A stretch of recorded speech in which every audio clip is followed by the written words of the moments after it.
So good evening. It's a pleasure to welcome all of you on behalf of the Sher-Gil Arts Foundation, SSAF, to this evening's event to launch the first book of the art document series, which is this, Vasudha Thozhur, Diaries, Projects, Pedagogy, 1998 to 2018, that has been published by SSAF Tulika Books.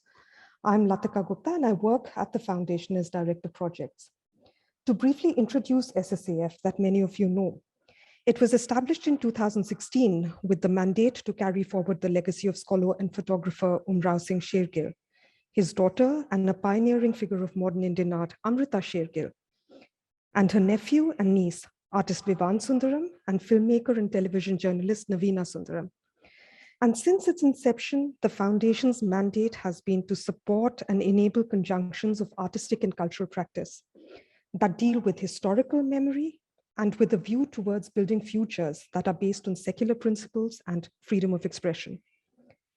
SSAF is committed to advancing creative independence and supporting alternative and heterodox practices. And I encourage all of you to visit our website, ssaf.in, to learn more about our many programs.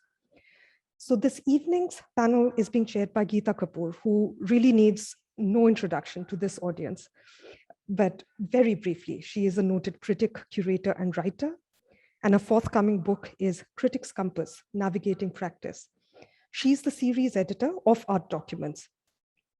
On the panel are Vasudha Thozhur, author of the book, which is the focus of this event. She is professor at the Department of Art and Performing Arts at the Shiv Nadar University in Uttar Pradesh. Her practice is interdisciplinary, but primarily rooted in painting. And as most of you know, that besides exhibitions and residencies, she's involved with institutional work related to art education. Syeda Hameed will be speaking after Vasudha.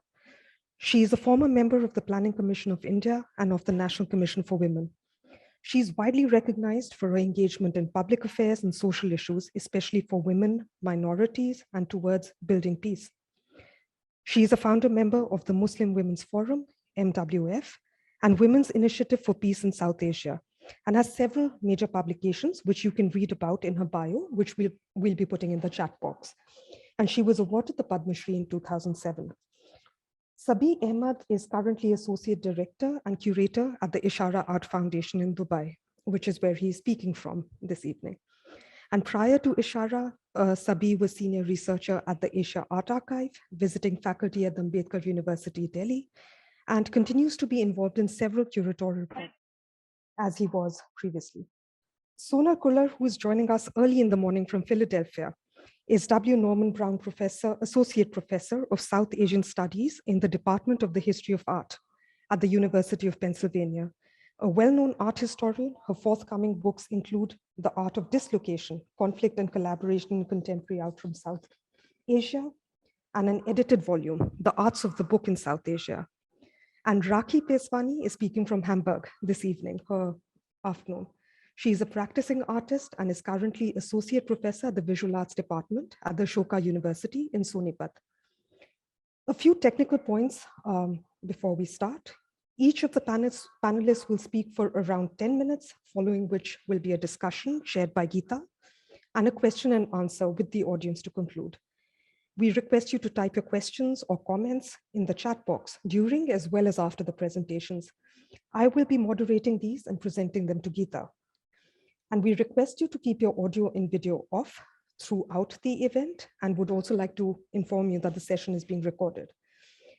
I will now hand over to Indu Chandrasekhar to introduce SSAF Tulika Books.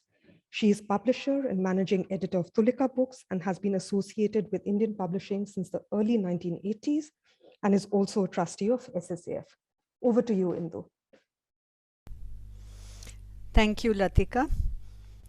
By way of a very brief introduction, SSAF Tulika Books is a collaborative publishing initiative of the Sher-Gil Sundaram Arts Foundation and Tulika Books. Our endeavor through this joint imprint is to build a major publishing program in the arts with a range of books that will include historical, critical, and theoretical writing. Our first book, which came out in December 2019, is a selection of art critic K.B. Goel's writings over 4 decades, from the late 50s to the late 90s. An event to launch the book, as planned, could not be organized at the time of publication because the COVID lockdown intervened. But we were able to hold an online book discussion on 31st July this year, which some of you may have attended, with a stellar panel of speakers, including Chaitanya Sambrani, Rahab Alana, Shruti Parthasarathy, who was also editor of the volume, and Geeta Kapur as chair and moderator. The next book, Portal, The Curious Account of Achintya Bose, was published in November 2020. Authored by Shan Bhattacharya, who was the first recipient of SSAF's Umrao Singh Sher-Gil photography grant, it presents the fictional diary of the owner of a small photography studio in Calcutta, a found archive of photographic prints, letters, newspaper and magazine cuttings. An online discussion on this book too and related themes was held on 18th September this year with the participation of Rimli Bhattacharya, Ranu Roy Chaudhary and the author of the book, chaired and moderated by Shohini Ghosh. The book under discussion today, Vasudha Thozhur, Diaries, Projects, Pedagogy, 1998 to 2018, is the third SSAF Tulika publication and the first in the series Art Documents, of which Geeta Kapur is the series editor. I will leave it to Geeta to elaborate further on this and as well as forthcoming books planned under this series. Immediately forthcoming are 1. A major book on the Kasoli Art Center, authored by Belinder Dhanoa, and John Ghatak Tarkovsky, Citizens, Filmmakers and Hackers in Expanded Cinema, by Ashish Rajadhyaksh. The former, the book on the Kasoli Art Center, contextualizes and examines the numerous art activities the center was engaged in for 2 decades from 1976 onwards, within the broader framework of the cultural scene in India. The text is written in several registers using devices from fiction writing. The book also contains contributions from artists and scholars who participated in the center's events and is richly illustrated. The monograph by Rajadhyaksh is based on the 2015 strike of the FTII, the Film and Television Institute of India, which, it argues, redefined the cinema's historical role in campus agitation in India. It looks at the technological transformation of the moving image as it parallels a political transformation of the neoliberal state, the filmmaker's self-identity, and the apparatus of the mediatized protest. This is but a brief glimpse into an evolving publishing program that we hope will unfold in exciting and creative directions in the years to come. I now hand over to Geeta Kapur, who will chair this evening's discussion. Thank you.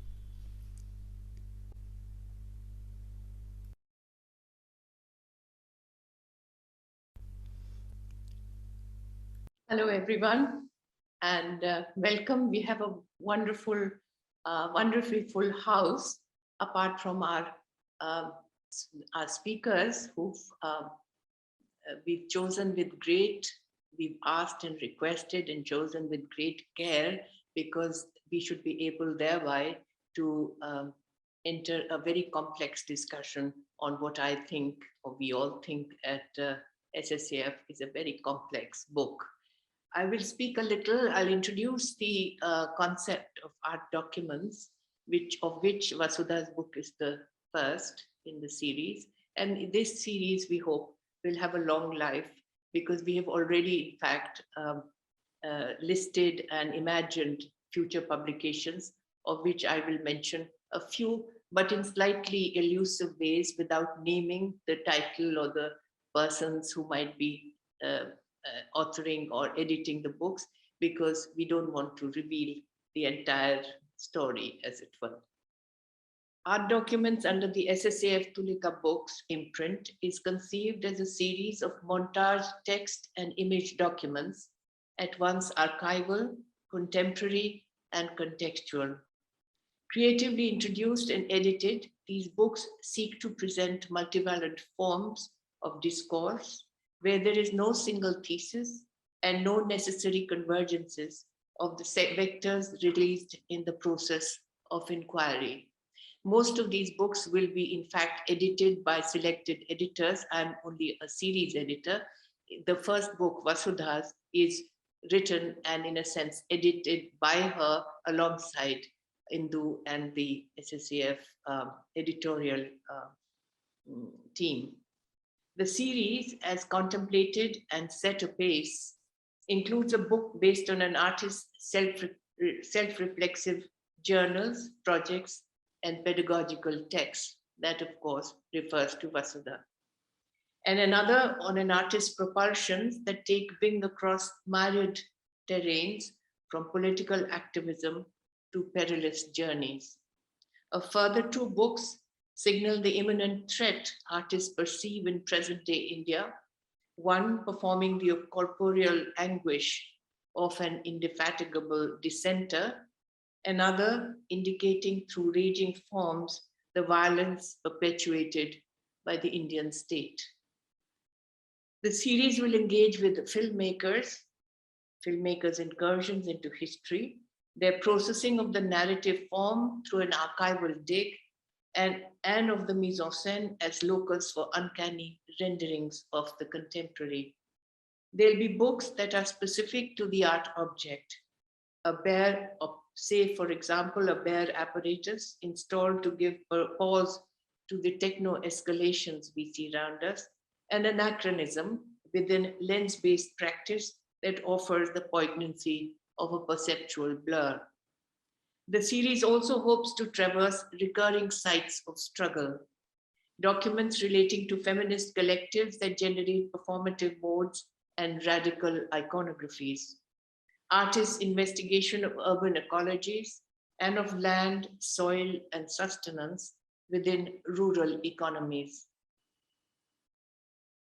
and documents problematizing art practice in relation to caste, labor, and the ethics of representation.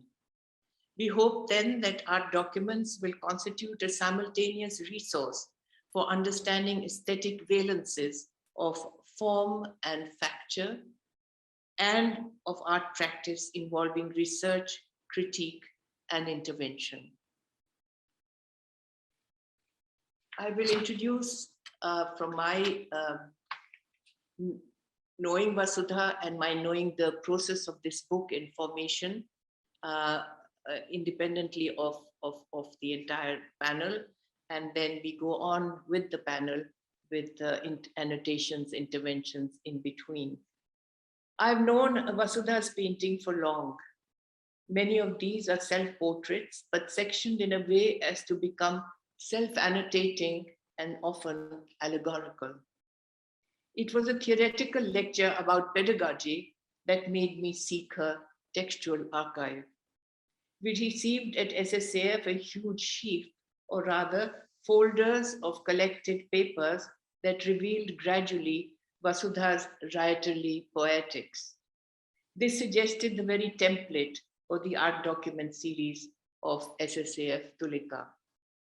Vasudha's act of writing is a compulsion synchronized with that of painting. To this has been added a sustained diary of deliberate resolve elicited from a direct encounter with what we all know to have been a seismic moment in our contemporary history, the 2002 communal carnage in Gujarat, spreading from Godhra to Ahmedabad and other cities. Living in Baroda, she decided to act, even in whatever modest and mundane way it was possible. Coming and going from Baroda and staying in loaned guest houses for nearly 2 years, she conducted workshops with girls and women from Naroda Patya. Those amongst us who are from India know exactly what those two, that name means, Naroda Patya, who had already made a modest collective, Himmat. Vasudha introduced both creative expression and new skills in her primary level studio classes and related exhibitory forms. There was doubt and there was dedication. She maintained a diary, a journal with lists and notes for recall and to record the commitment of time, labor, and mental self-possession that the situation required. The text interstitially carries the living circumstances, the unhealed wounds the girls and women reluctantly revealed in their states of disorientation. But the text voice comes from what Saida I have anticipated Sayyida here because she, in fact, is the person who dealt with this trauma in the most direct way. But the text voice comes from what Vasudha says to herself, which is already always related to philosophic ideas, the needs and manner of diverse practice, and its translation into modes of pedagogy.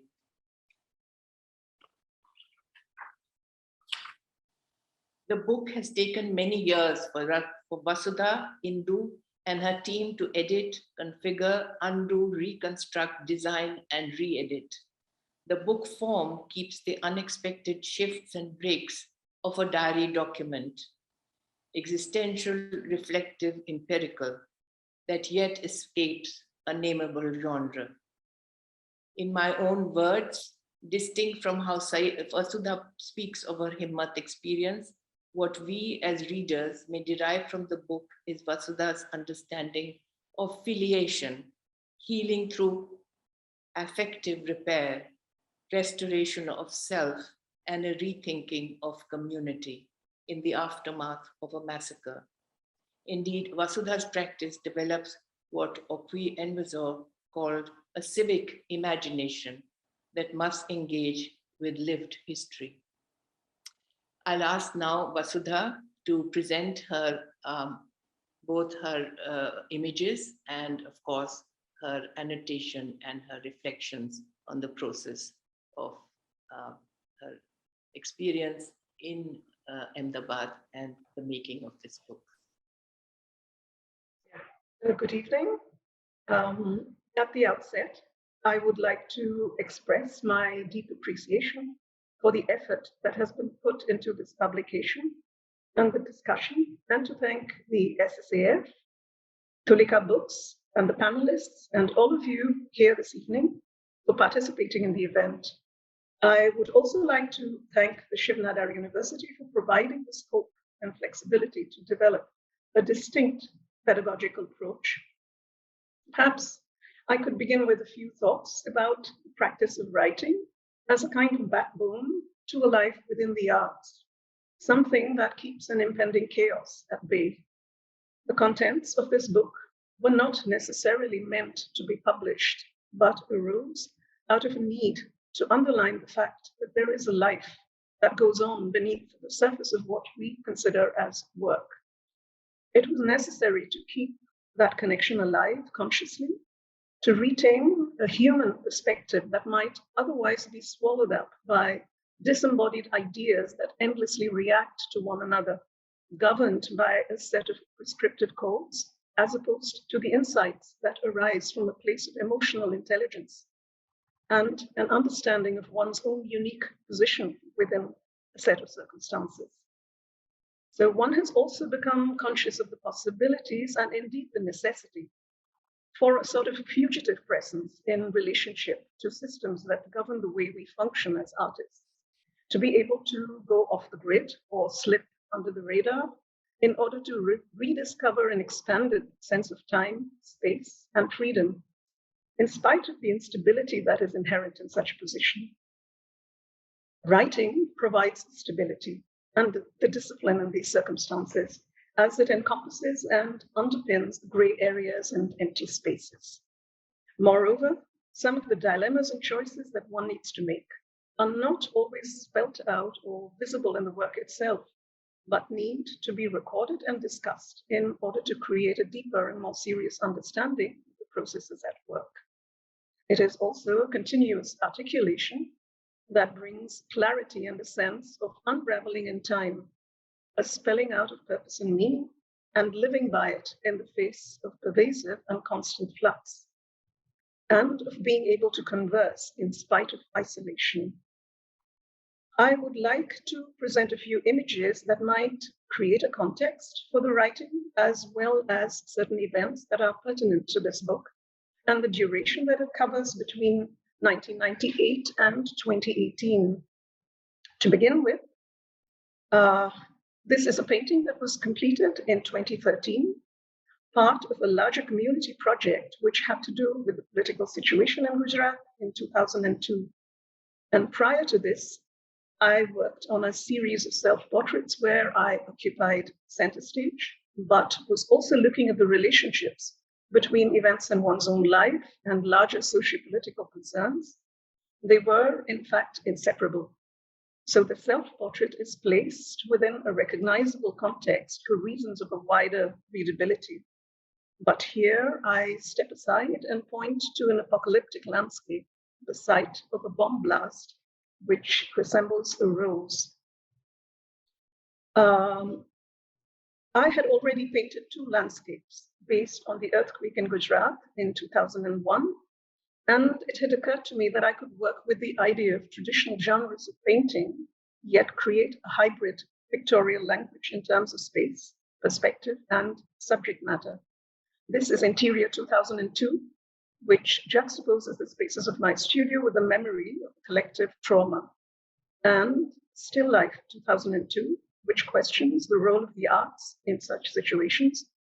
It is also a dedication and an assertion of commitment to the practice of painting. So in and after 2002, one could not really continue working as if nothing had happened. We took part in rallies and demonstrations against the violence, but in addition felt an urgent need to be effective at ground level.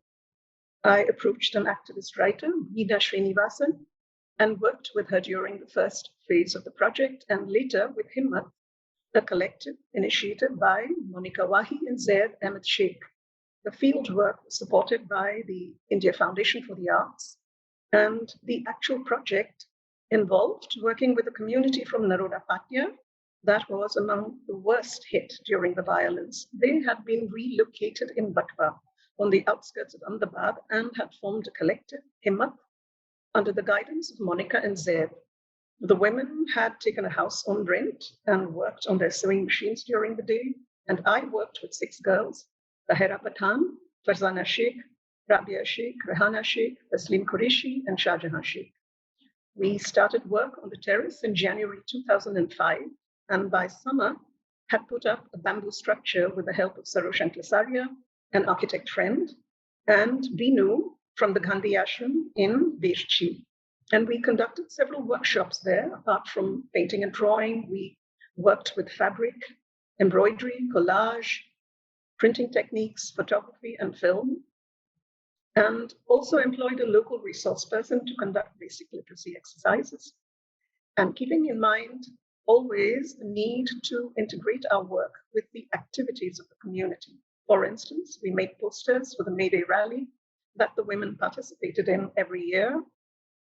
As people began to hear of our work, we were invited to several workshops. By then, the girls had gained in confidence and in articulation, and consequently won the Drishti Collective Public Art Grant, for which they made a play based on everyday conversations about water and education. We made a set of 6 scrolls which would set the stage for the enactment. And these were taken around the neighboring bastis like narrative scrolls around which certain common issues would be discussed. Here we see Tahira addressing the community in Ekta Nagar. Over the last few sessions of the workshop, the girls made 4 large paintings of the Shah Alam Dargah and refugee camp where they were housed for 6 months. You can see the temporary shelter and the vans bringing in the supplies. The community were being questioned repeatedly by the media and other organizations to the point where they did not welcome more such intrusions, nor did they see anything constructive emerge from the exercise. We decided to work around the trauma rather than prod at it and to allow things to surface through the process. We started the project in 2005 when the immediate fallout of the carnage had given way to the difficulties of relocation and problems with basic amenities. At a socio-economic level where sorrow is a luxury, the immediate concern was revival through creative practice, among other things. It was also about friendships, shared times, and a need to break the isolation which renders communities vulnerable to violence. It was preemptive of further despondency rather than commemorative of past events, in a sense, and deflected a gaze that might continue to look at the women through the monocular lens of victimhood. One was tired of history endlessly repeating itself in spite of all those images of horrors past that are meant to create an awareness of the suffering of others. They just didn't seem to serve that function anymore. With Hameed, none of the work that emerged actually depicts violence. One of my basic concerns was the consumption of such images, which can be problematic, counterproductive, and misleading. One found other ways of working around it. The project actually goes beyond just the workshops or a specific event. It is a kind of research into art, society, and violence. It seems to have a continuing relevance since its inception, perhaps because of how it is structured, which is in the interests of complete transparency through all the media that happen to be on hand while recording certain events. If you listen to the voices that speak and read, not only what is written, but also what is drawn and painted, you will begin to put pieces of a puzzle together as an active participant who does not need to be told what to think. Something as complex and horrific as what happened in 2002 can never be grasped in its entirety, but to create a sense of real visibility, however fragmented, is the closest we can get to seeing.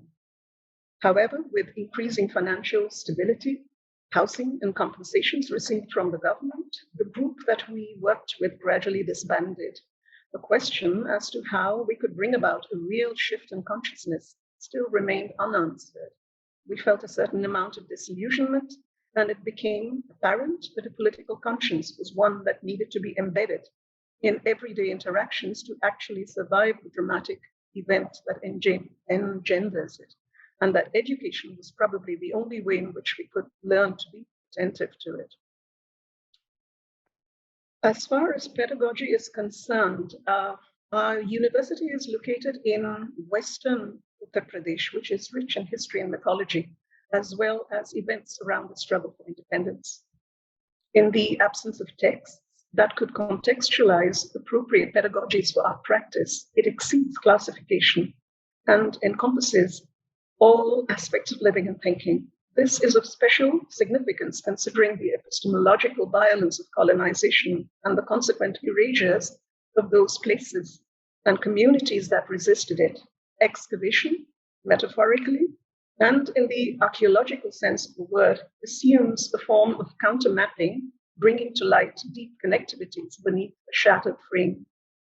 Students create projects around locations and sites, but it is important to point out that these specific contexts need not manifest in overt ways, nor do they carry grand and overarching socio-political narratives which are beyond our power to either formulate or shape.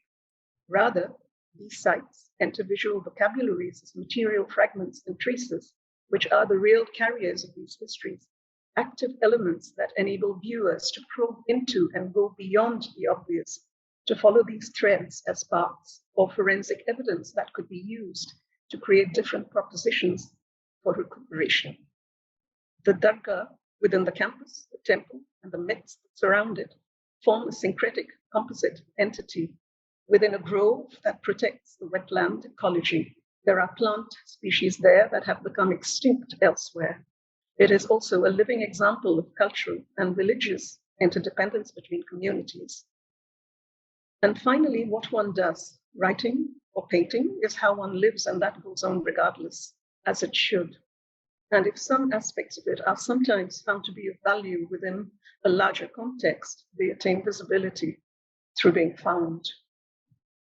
So that, and thank you for your time and patience.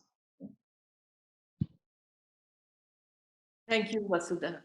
You are as eloquent in speaking as you're in writing. And I think those who do not know what this book is constituted of will have got a sense of the use of language that Vasudha has, and language in double register or several registers, as a painter, as a writer, and as an activist. I will not take time between the speakers and introduce the speakers in terms of their um, in terms of their own preoccupations and their own commitments. And then we will, and because we have actually before this session, before today's session, talked to each other through writing or on the telephone or through various exchanges, I'm able in some senses to anticipate and also, of course, not fully encompass the presentation they will make, but I will make a certain kind of entry into what the next speakers might have to say. Vasudha heard Syeda speak at a massive women's convention in December 2002 in Ahmedabad. Saiyida's lifelong work towards the transformation of the lives of women and other discriminated sections of Indian society frames the locational anguish in Ahmedabad in the aftermath of the massacre.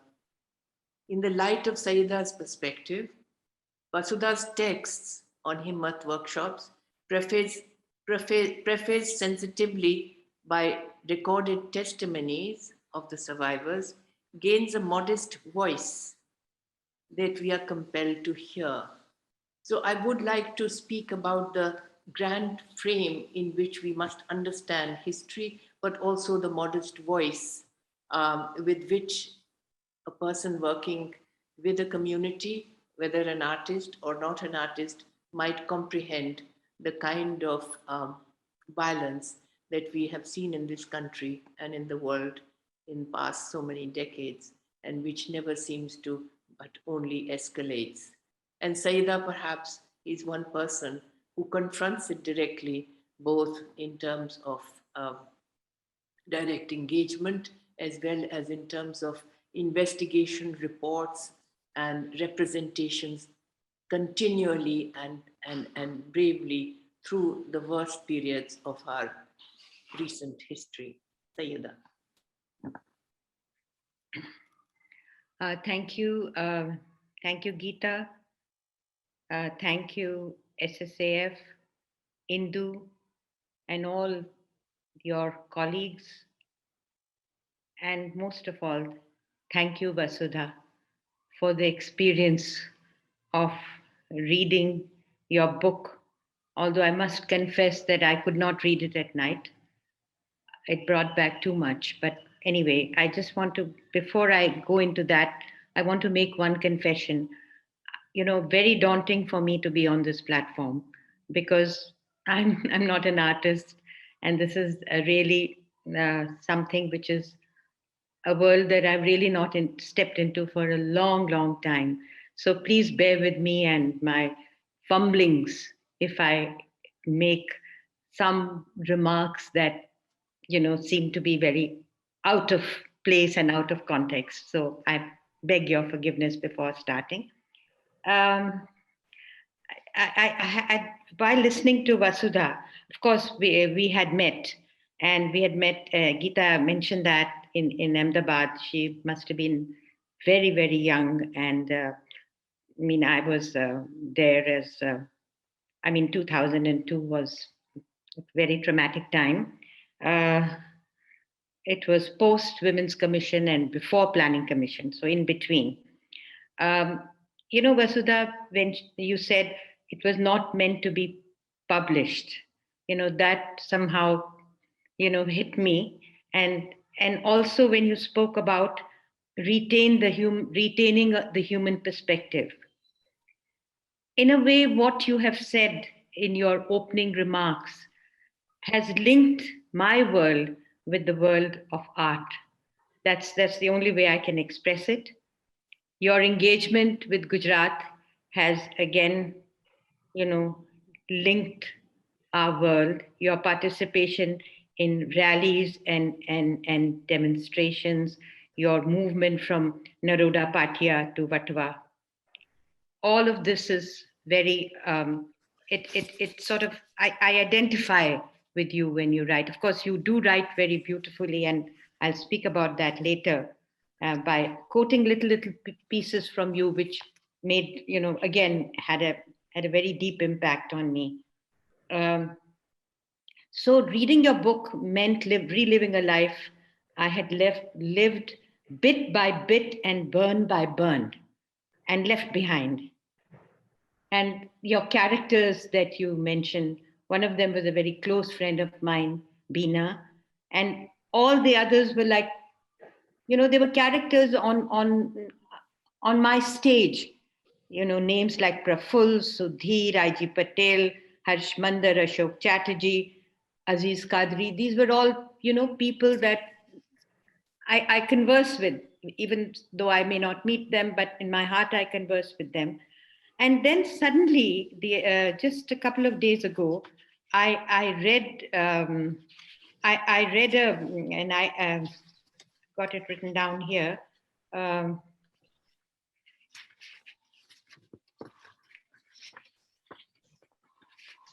Did I do the book?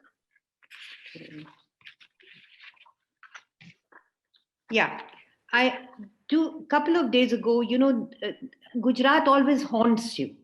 And I read it 2 days ago, this case of Zakia Jafri. It was an argument by one of the top lawyers in court when in the Gulbarg Society massacre, a 75-year-old member of parliament was killed along with 68 people the day after Sabarmati Express. Zakia Jafri is his wife, and she's been fighting since 2002, 2021, this is 2021, and gave a clean chit to 64 persons, including the then Chief Minister, Narendra Modi. This is only a day or two ago. So this, the haunting continues. Anyway, to get back to my, this was simply an aside, but some of the vignettes that you speak about, Vasudha. For example, the story of Shah Jahan, 17 years, watched her older sister raped and burned, and then 3 photos of Shah Jahan that you kept with you. And then the sentence that you write, and that, I think it's good, it's profound writing, quote unquote, they keep me from growing complacent with delusions of normality. That speaks for itself. Or an event related by Naeem Sheikh was witness to the Kausar B incident, which became, an iconic and the most heinous incident around 2002 Gujarat. When you quote Harsh Mandar and you say that he resigned in horrified protest from the Indian Administrative Service and wrote, and this is what you quote, what can you say about a woman 8 months pregnant, her assailants slit open her stomach, pulled out the fetus and slaughtered it before her eyes. And you stated, and 14 members of her family were killed. And Vasudha, you stated, and this time you make no comment, because it really doesn't need a comment. It's all evident. Then, then you go on to say, people are reluctant to give business to the Muslims. Orders for kites and for Uttarayan and Rakhis for Raksha Bandhan had dwindled. Income generation was the central issue. Economic boycott was in force. And then you write, and again, that's one of the gems. Skin of normalcy grows over the most hideous of wounds. I don't know whether you're a greater artist or a greater writer, but who am I to say I don't know that much about art? Again, another piece that about the special reserve police. The special reserve policemen said, orders have come from above that today we should kill you. And then you go on to write, Neruda Patia, there is an open Maidan near Neruda Patia where women were raped and burned, bodies dumped in an old well, corpses were not dredged up.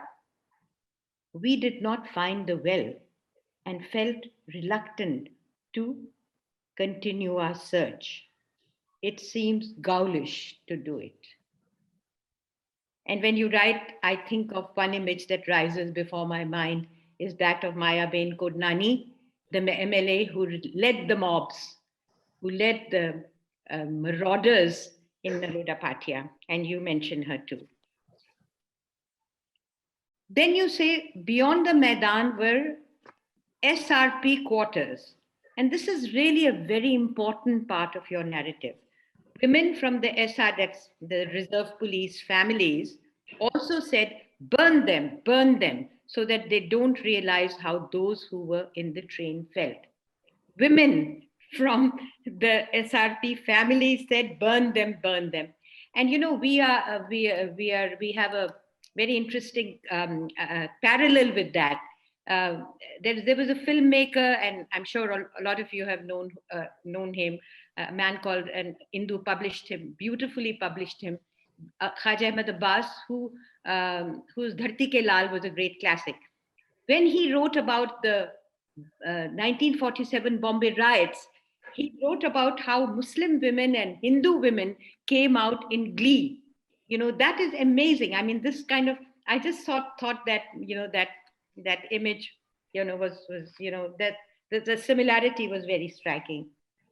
Then you write, after having written about this, these women who said burn them, then another remark of yours.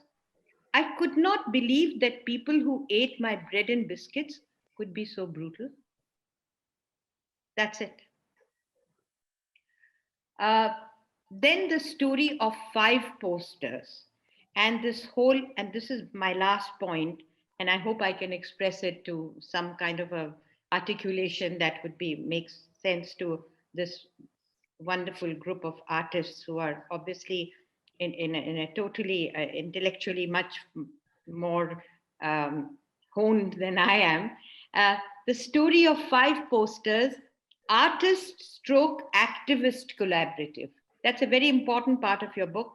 And in that you write, conscience is a troublesome companion.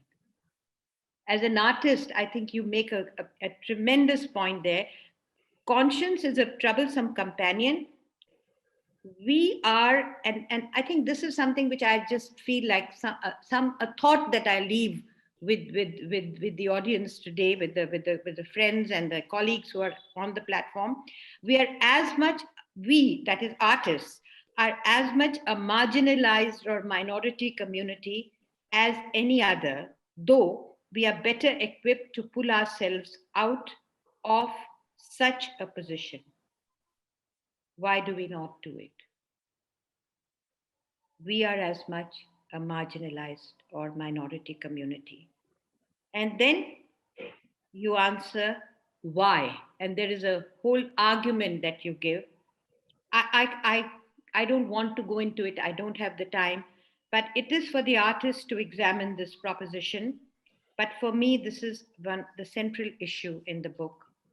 Artist / activist. The Himmat workshops. The Himmat workshops where these 7, 8, 20 girls who came to you, you know, with broken lives, broken dreams. And I mean, there's a lot there, but I don't even have time to go into that. Posters which struck my conscience, and this is really my last point. Posters which struck my conscience, again in the artist / activist collaboration. Poster 1, the burning auto, burning Sabarmati, burning auto. Poster 2, dead baby. And poster 3, it is an Urdu inscription, which your friend, I think his name was Qadri Yes. wrote it in a beautiful handwriting, I must say. And what did he write? He wrote, "Wo tum logon mein honge," and I'll translate it.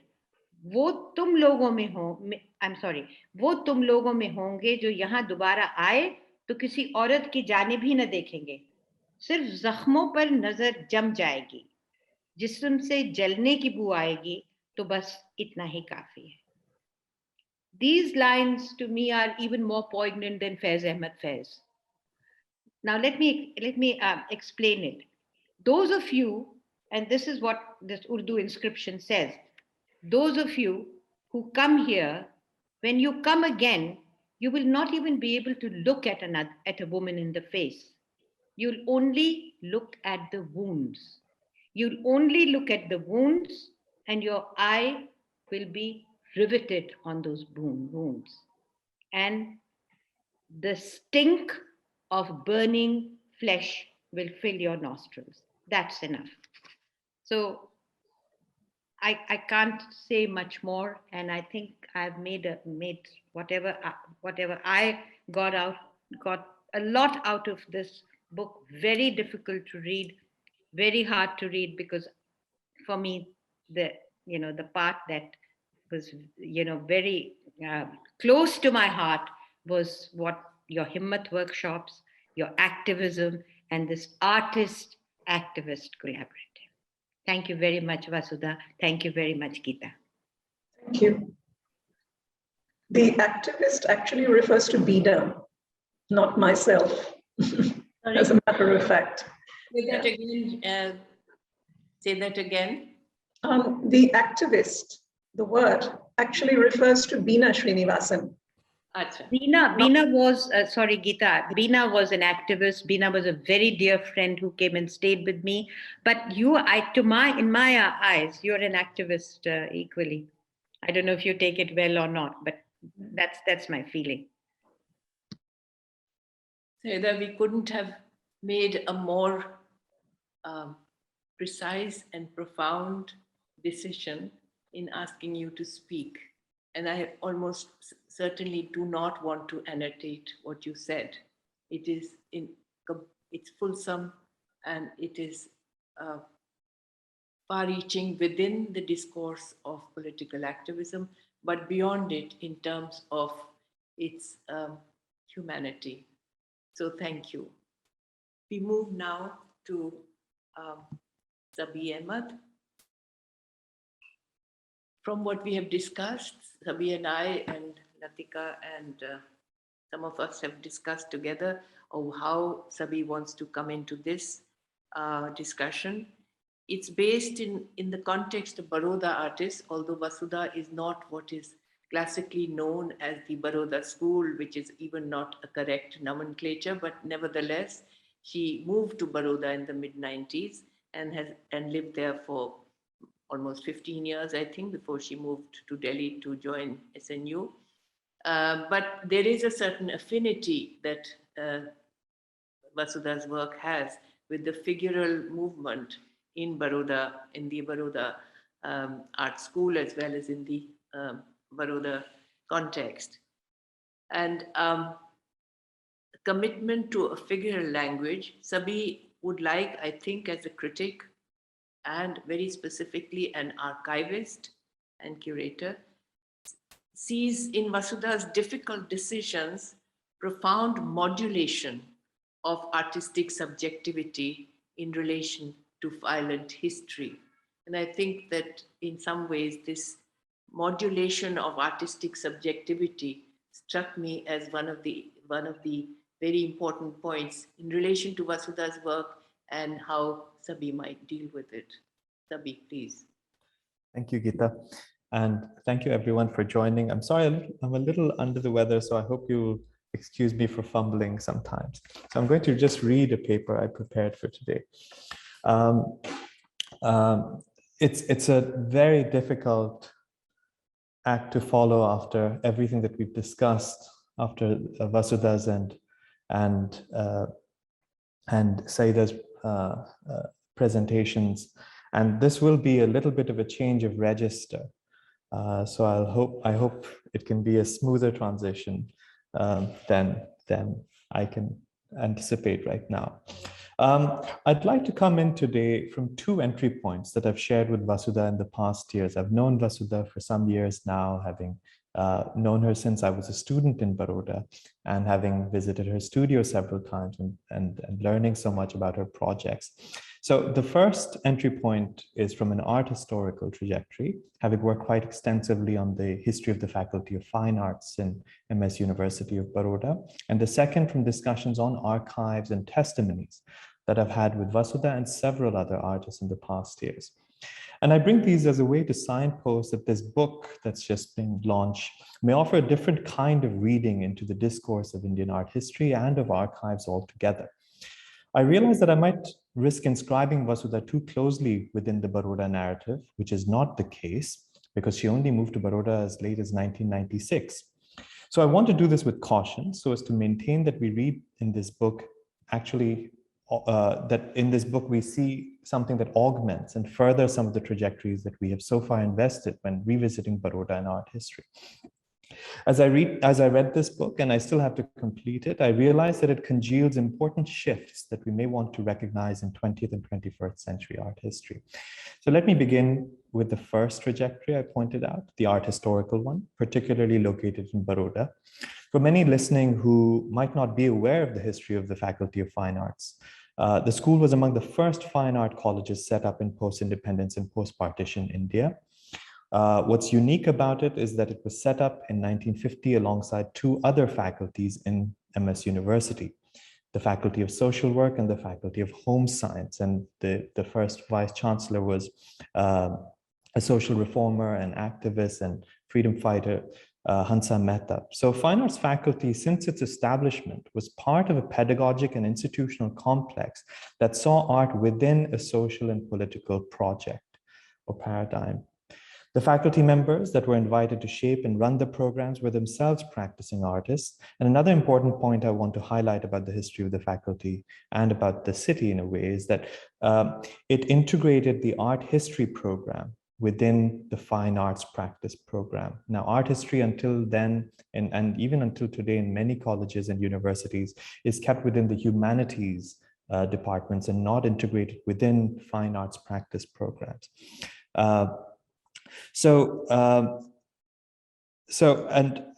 And this integration of art history within the fine arts practice was also later, subsequently by the 60s, led into the establishment of a formal archive of art history, which many artists contributed to. This, in my view, impacted art practice in an enormous way, as you could see artists forging an important relationship with art history, with history, positioning themselves within a kind of post-colonial art historical canon in its very formation. Alongside this, their approach to art making through acts of quotation, citation, intertextuality, and critique seemed very integral to what was going on in Baroda. And you can see, and I'm making this point also to say that the history project is, so to speak, that artists took on themselves. The importance of writing, not just artist statements, but also about other arts, about society. You could see that happening among many artists that came out of Baroda. In a way, we saw artists inscribe themselves into history through the very tools of history. So that's one point. And so besides the social and political project within which fine arts faculty emerged, there was also an art historical project that Baroda was very self-aware of writing, and artists played an important part in this.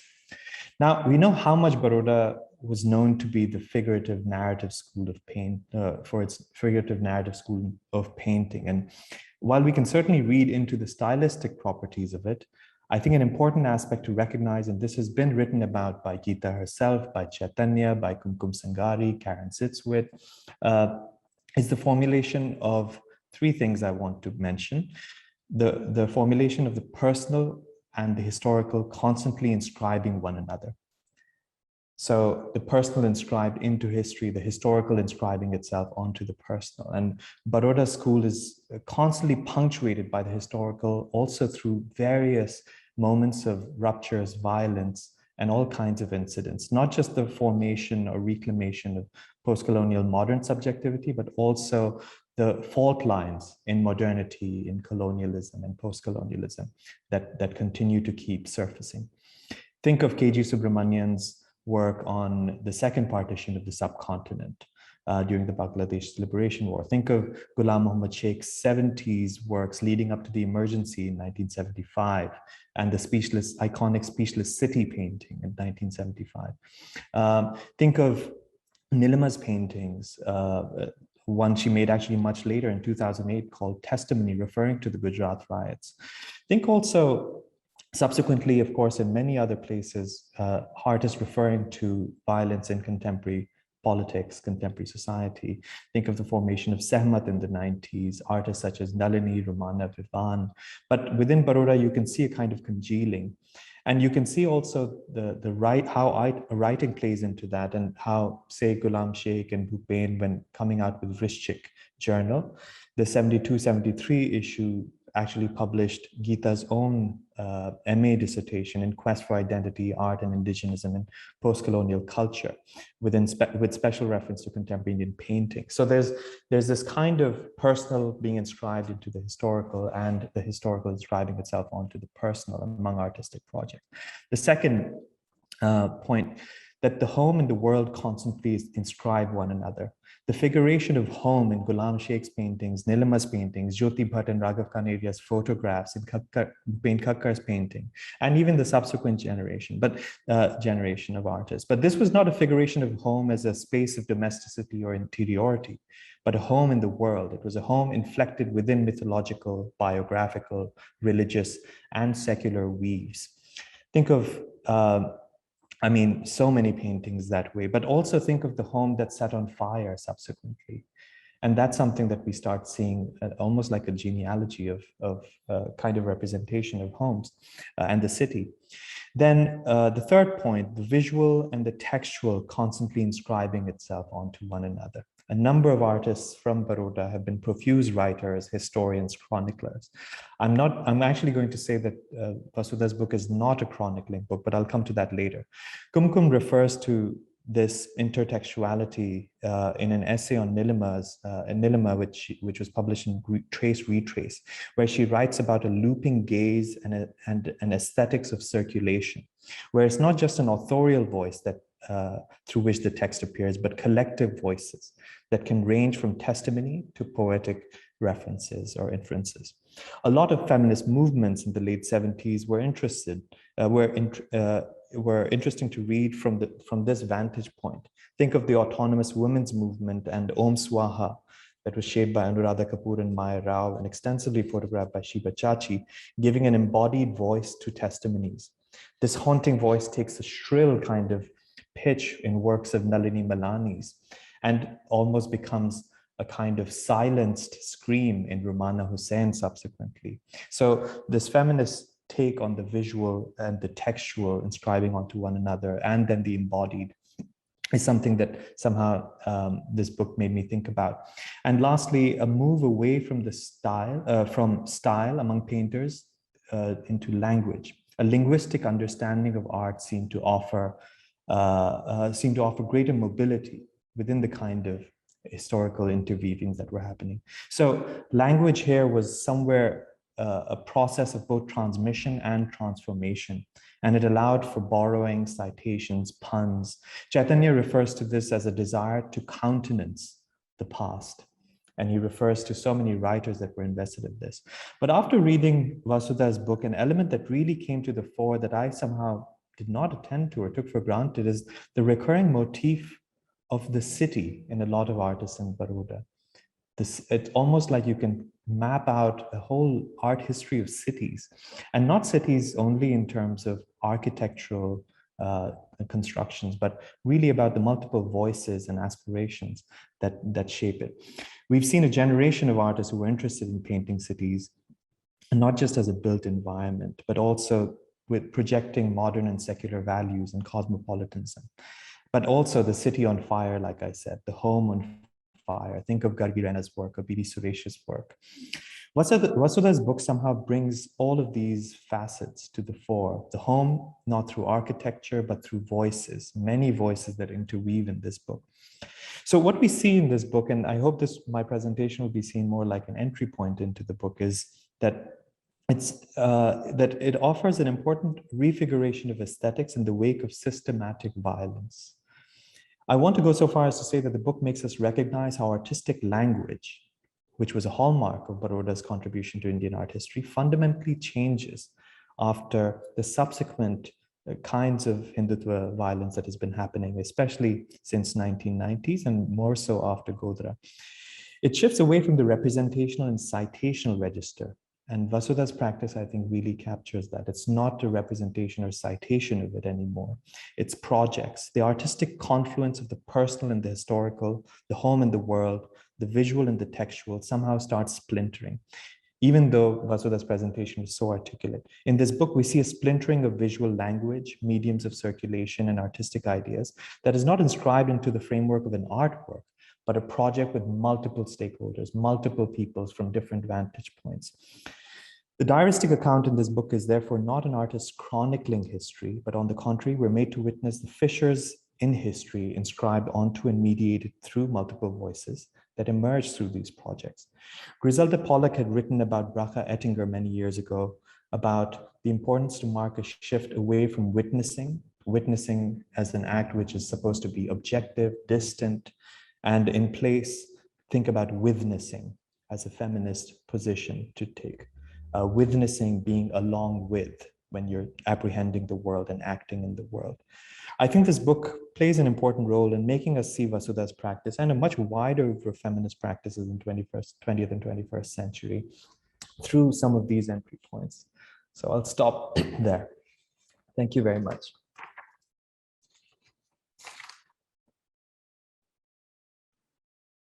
Thank you, Sabih. This is very, very wonderful and very, very useful because you actually address Vasudha through the framework and lens of Baroda, but then you rework that relationship through Vasudha's presence in Baroda and the presence not in it, which she also taught very often, and she was very involved with the faculty in terms of personal maybe guidance and involvement in projects and pedagogy, but just the presence of Vasudha within this, it is a physical presence, but what you are suggesting is that it is a presence which is historically notating a change that is taking place within the societal order itself.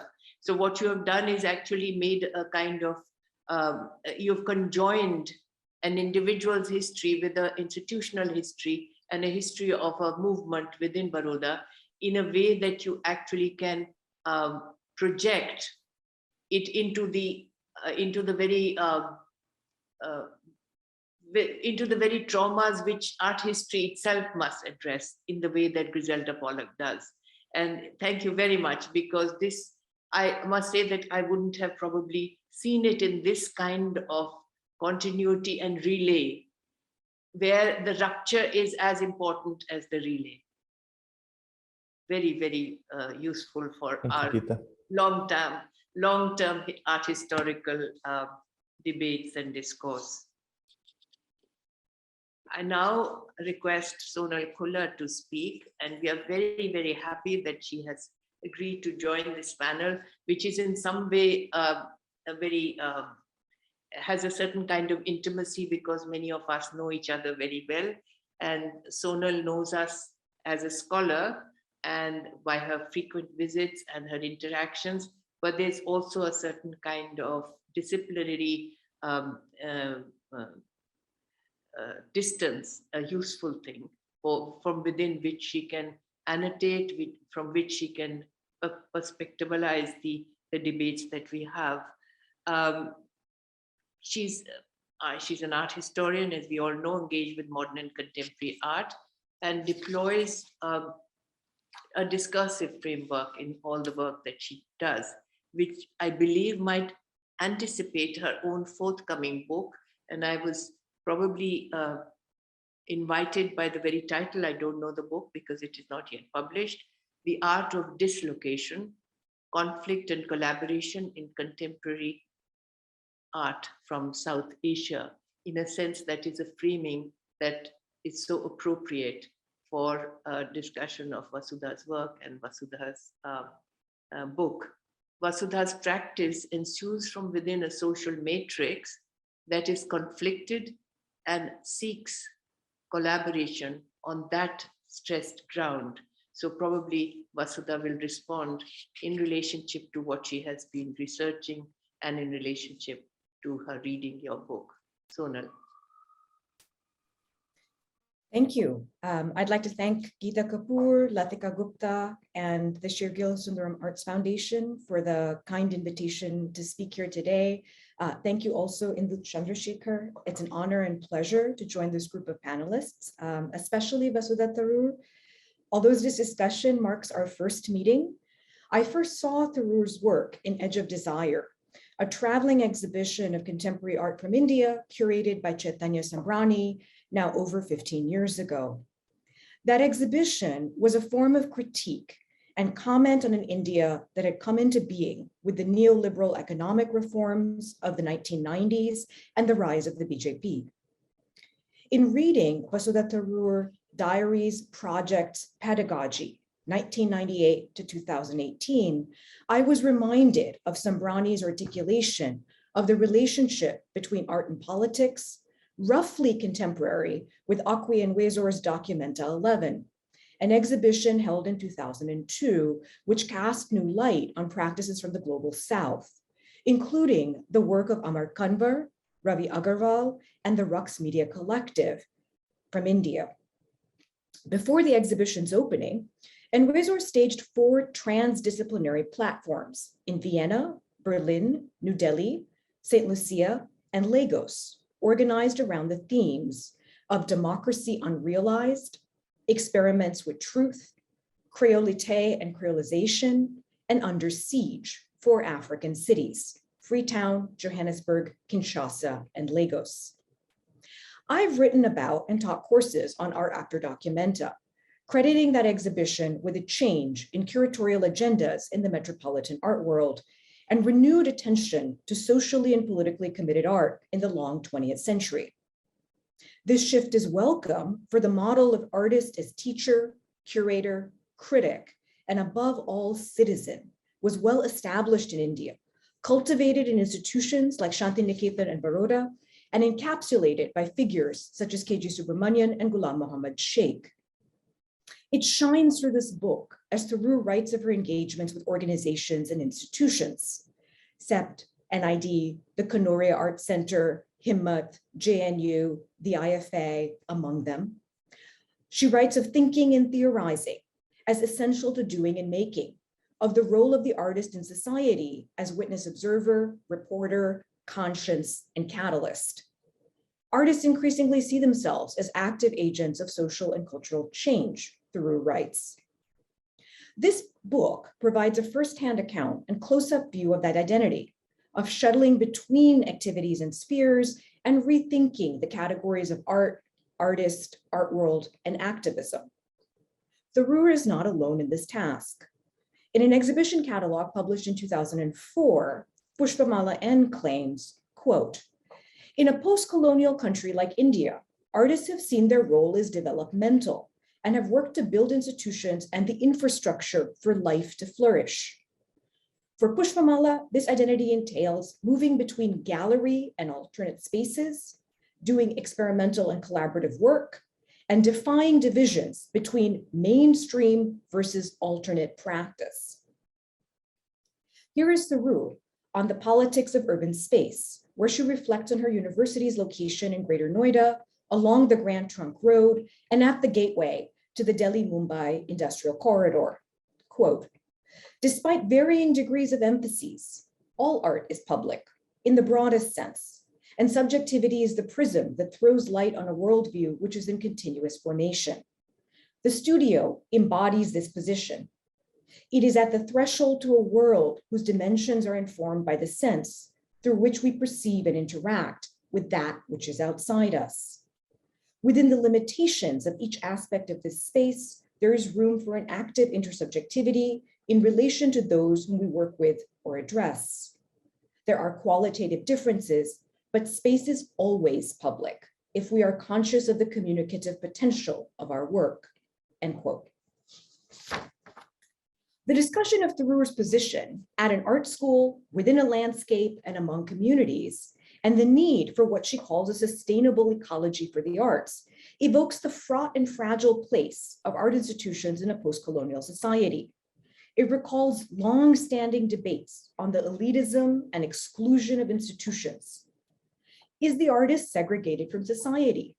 Is art a segregated system?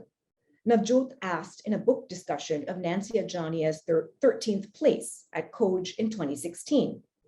She was reflecting on her training at the JJ School in Bombay in the 1960s and her growing interest in Marxism and feminism in the 1970s and afterward.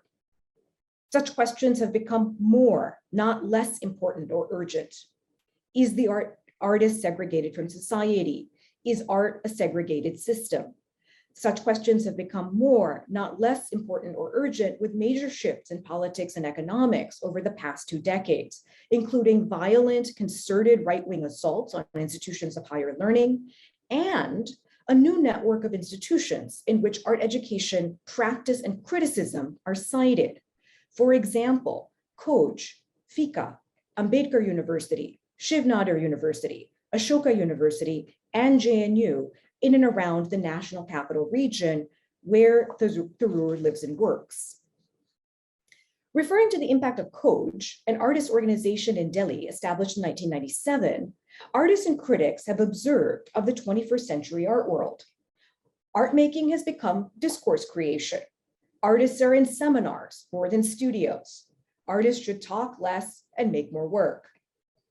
However, Thurur's work and career suggest that these are hardly Coj effects. Long before Coj, artists in India conceived of their practice as politically committed and socially engaged, and reconceived art as inquiry and action, not only object. Hence, Francis Newton Sousa's attack on the pretty pictures and bourgeois and colonialist values of the Bombay Art Society in the 1940s, J. Swaminathan's attack on the progressives in his tantric paintings of the 1960s, and the attacks on neo-tantric abstraction by artists who showed in the exhibition Place for People, curated by Geeta Kapur in 1981. These modernists viewed painting as a public act, manifest in the spectacular and tragic persecution and exile of Maqbool Fida Hussain. That view of painting and a dialectical relationship between art and politics leaps out from the pages of Thurur's diaries and notes. She writes, quote, "A painting is a vision, never fully realized. It can only fire your senses. A painting vision occurs with the act, a thought vision with thinking. A thought vision is in fact incapable of equaling a painting vision, which as a life world exceeds it." This is from her voice project and autobiography in fragments. Here, thought vision and painting vision are intimately connected, but not reducible to each other. A thought vision is in fact incapable of equaling a painting vision. Painting and writing are particular kinds of acts and expressions or articulations of life worlds. This claim resonates with the lives and careers of the artists who were the subject of my book, Worldly Affiliations, Amrita Sher-Gil, M.F. Hussain, K.G. Subramanian, and Bhupen Kakkar. Like those artists, Thurur identifies as a painter and returns to painting, notwithstanding experiments with listening booths and textile works, and the midst of workshops, lectures, petitions, meetings, openings, and and screenings. She is a citizen through painting, not in spite of it. As this audience perhaps needs no reminding, many artists in India, among them Navjot Ramana Hussain, Nalini Malani, Pushpamala N, N. Rimzan, and Vivan Sundaram created performances and multimedia installations following the destruction of the Babri Masjid in Ayodhya in 1992. These artists, who had worked largely as painters or sculptors, belonged to SEMAT, the Safdar Hashmi Memorial Trust and Committee, an artists association established in 1989, and sought to reach new publics with conceptual or collaborative works. In her response to anti-Muslim violence in Gujarat in 2002 and afterward, Thurur compels us to rethink the place and promise of painting as working through the self, as a form of collective action, a mode of reparation, and a means of address. She challenges oppositions, still widespread, between theory and practice, aesthetics and politics, matter and discourse, beauty and efficacy, form and platform. By contrast to painting, diaries are often private, yet this book brings together Thurur's diaries, pedagogy, projects, and provokes reflection on the genre of art documents, the subject of the series edited by Kapur and published by Tulika Books. What are art documents, and how do we see, read, and use them? Of course, artist writing, manifestos, letters, lectures, and catalog essays are the staple of art historical scholarship, sources for evidence-based analysis in the discipline, and the focus of much of my writing in the past decade. I chose the artists featured in worldly affiliations in part for their writing. Yet the art world has witnessed an explosion. This is to say the contemporary art world or the 21st century art world has witnessed an explosion of interest in journals, notebooks, studies, and sketches, elements in a process not originally intended for public display, or at least not in the same way as works made to be shown in galleries, museums, and exhibitions. Witness the circulation of Nasreen Mohammadi's diaries and photographs, or the exhibition Diary Entries curated by Gayatri Sinha at Gallery Espace in 2016, which presented the diary as, quote, an intermediary form between different media, photos, sketches, and drafts, and between the acts of publishing and art making, end quote. Or consider the turn in contemporary practice to documents, to what Nora Taylor and Karen Zitzowitz call archives, epistolary narratives, reenactments, or parafiction, an effect of colonial histories, an unprecedented change in the past 2 decades in contemporary art worlds in Asia, and they're writing in 2018. Alongside these developments, art documents as a specific genre have achieved newfound visibility through MoMA's primary document series and the Whitechapel Gallery's Documents of Contemporary Art, published by MIT Press. In full disclosure, I serve on the executive committee of MoMA Primary Documents South Asia. These projects raise historiographical and methodological questions. What is and what is not an art document? Who are they documenting? Why are we seeking art documents now? How might we consider art writing as life writing? To amplify these questions and open them up for a discussion, let me close with a passage from Thurur's Secret Life of Objects. Quote, recent work, links with earlier work, in segments, black and white, old prints, black and white paintings, England. Where would I fit that in? They are minimal. Key paintings, rites of passage, my city on its sandy shore, the early heads, England. Which ones to scan and clean? Secret Life of Objects, set of works on paper and acrylic, Hyderabad, Africa, works on newspaper. How do I budget for it? Prioritize. Should you rush into it between assignments? Give it more time. Thank you.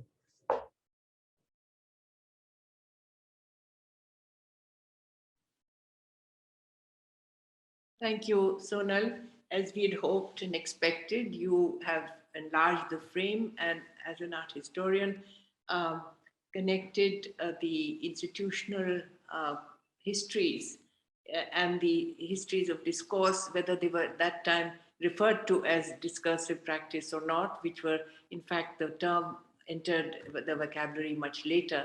But the fact that that precisely for being post-colonial, the contemporary art situations in our worlds, India and Southeast Asia and West Asia and Africa, have been underpinned and extended on the basis of surrounding discourse, not only by art historians and critics, but precisely by artists. So this is a very distinctive feature. This is not to say that this would not have happened and has not happened within the Western art world, but the necessity of it, the necessity of self-annotating the production of an object with its meaning within a world that does not necessarily recognize its presence, has been a means by which new ways of addressing the object, addressing, say, painting, have been developed in India. And I certainly think throughout Southeast Asia, and we hear Patrick Flores so eloquently talking about this in the Philippines on the one hand, and then in Africa, as you quoted yourself, the kind of framework that Okwi was able to give, not only for Africa, but he was actually very insistent that it be of Africa, because it gets left out very often in the recounting of art history of the 20th century. So that the insistence of being able to speak and create are inevitably, inextricably linked within our context. And Vasudha, in a sense,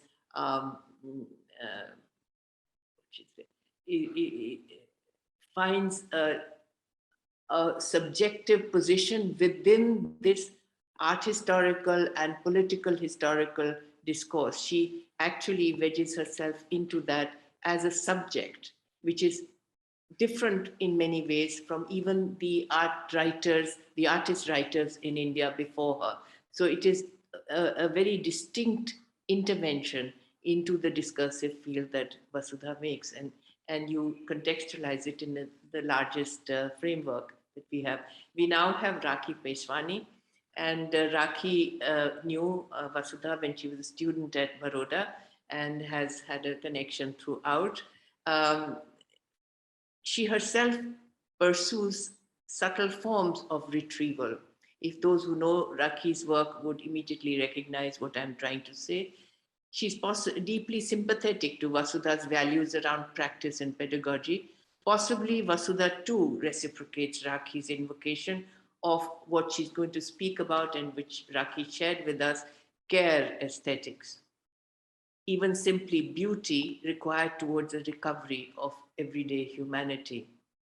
Vasudha does certainly believe in being present, being engaged, and collaborating in a reconstruction process as an artist, even at the humblest level. This I glean from some things that Rakhi and I exchanged in a conversation, and which we will now hear from Rakhi herself. Thank you.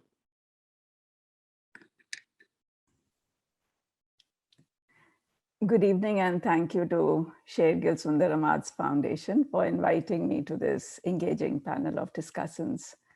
I would heartily like to thank Vasudha, first of all, for bringing forward her diary notes into the public realm, for this makes the acknowledgement of certain fragile processes visible now for a larger public, and for making it engaging in the first place, engaging with the process of art making also. And thank you to the Foundation and Tulika Books for making this material available to us. Big thanks and congratulations to the editors for sifting and shaping this really imaginably vast material into a book form. And thank you, Latika, for bringing me back in touch with Geeta and Vasudha also. I'm reading from my notes because there were a lot of interconnected strands going on in my mind when I was reading the book. And I had to, like even Vasudha has poignantly said, I had to write them down to understand and make sense of all the things. This participation in the discussion also helped me to think through the various processes. And as an artist, I find myself in somewhere similar processes that are steeped in various monologues, that are monologues vis-a-vis the complex activities of social realm, creating activities in social realm. So I'll read these notes. They are distinct, but at the same time, they interweave into each other. So one of the things that I was finding myself think about was the realm of public and the loss of public. Both of these realms are visible in very imperceptibly visible in Vasudha's notes, where I was thinking about what it means to be in a public space and what does it mean to be creating in public. So some of these elements were visibilized through various processes visible in the work. Socially and in common usage, we take the word public for granted and actually really understand very little about it. What it means to inhabit public spaces today, we all will agree on, but spaces that are free for all and for anyone to inhabit, where a person or a group of people or a class or certain creed, certain color or gender is not sidelined or pointed out in a specific way. People should not feel a sense of danger, or even an individual should not feel a sense of danger, or places that don't have any fear of elimination, and congregation can be taken into a peaceful way in a realm of public. And these are some of the usages that we all are familiar with. But at the same time, the imperceptible aspects of what are educational institutions, what are media outlets, publication outlets, and newspaper outlets, what are they doing in terms of the realm of public and building, shaping that realm of public. So I was feeling like there were these moments, constant moments of finding in Vasudha's work, which were very, the notions of finding the public or making and creating and shaping the public sphere. As we have seen seen very recently in the past 5 to 6 years, public spaces are getting more and more organized, but also more and more controlled and managed.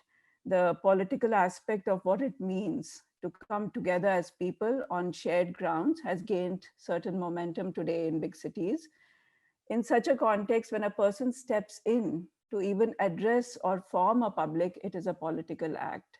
The notes from Vasudha's diaries give a certain distance and clarity about the status of public life in the face of Gujarat, immediately after the carnage, but also much later in the years to come.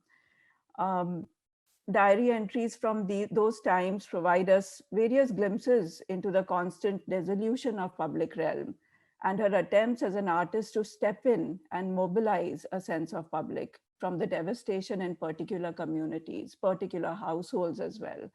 In an atmosphere where the public never comes together to talks or to talk about or reflect about moral implications of events, these art workshops become important diversions to rebuild and to reflect about the status and role of what it is to come together. Aesthetic forms and creative projects become those diversions that knit some shared aesthetic values outside of traditional community orientations and provide ways to reconnect outside of those communities, already formed communities in a way. Even after the riots and carnage, one can see it in the notes, the carrying forward of extremely violent acts in individual households portrays the absence and constant dissolution of public realm, like the killing of Bibi Bano and there were various instances in the notes which came out. In such spaces, what comes through is the act of stepping in, standing, and being present, bravely as an initiator, witness, chronicler, dialogue generator, or anyone with a will to create a public realm. These reflections in the diaries during that time can be seen as attempts to constantly restart and step in with each and every person, individuals, despite fragments of energies of people coming in and going out constantly. In the context of art and politics, the workshops become a space of that footing, and I'll come to this footing later in my reflections. Another distinct aspect of these notes in the book was the constant need to paint and the constant fight to create time to paint. What are these structures of hegemony where our individual time is out of our control as individuals? This imperceptible but palpable shift in our societies has made us subservient and subjected to a life without thought and thinking. Vasudha's reveries produce a clear understanding of what artistic activities provide us with but also at the same time, what is clearly shifting in our urban life since the past 20, 25 years. The nature of our urban life today has torn us into isolated individuals and bereft us from social and political camaraderies as well as equitable ways of living. It has mostly created singular form of identity that is easily made vulnerable and politically provoked into subjections.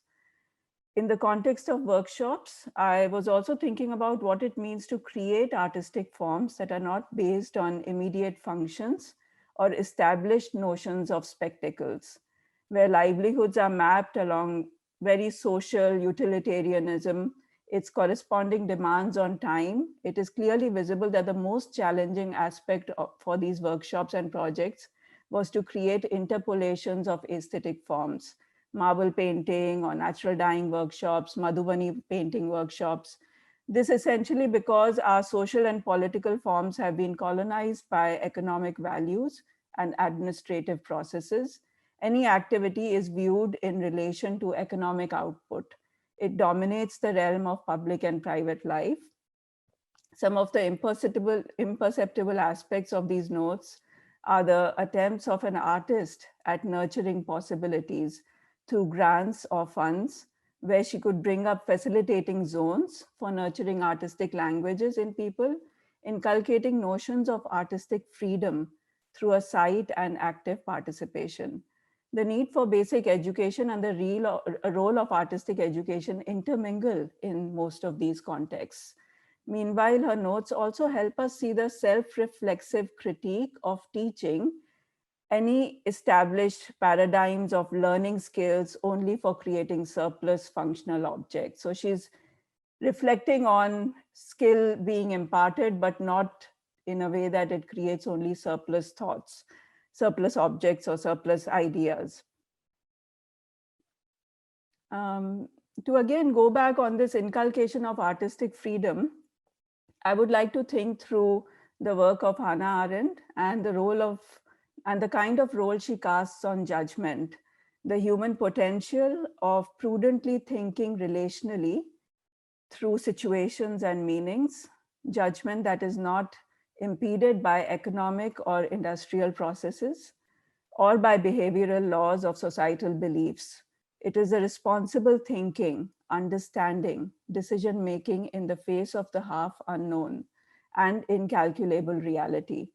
What I was gathering from Vasudha's reflections about interpersonal relations were these momentary spaces of ruptures, as well as finding shared meanings through aesthetic forms and aesthetic judgments become visible.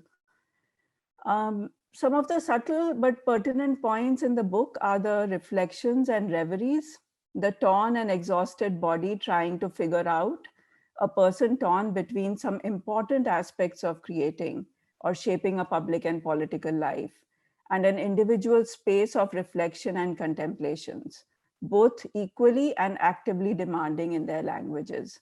The ethical demands of both these contexts critically addresses questions of definitions in our current society. Definitions about art, activism, subjectivity which panelists have talked about, social life, selfhood, nature of creative work, and life of an artist. There is a need to rethink some of the rigid definitions of these forms in our society today. Also, after going through her writings, I couldn't help but think about the social dimensions of healing and whether our social life and social institutions provide us those active spaces of healing that are not cast into individualized forms of therapy or self-care. Informal aspects of organized women's groups come to mind, but are there possibilities in the spheres of arts that locate the aesthetics of care through which social, political, cultural realms can be joined and approached?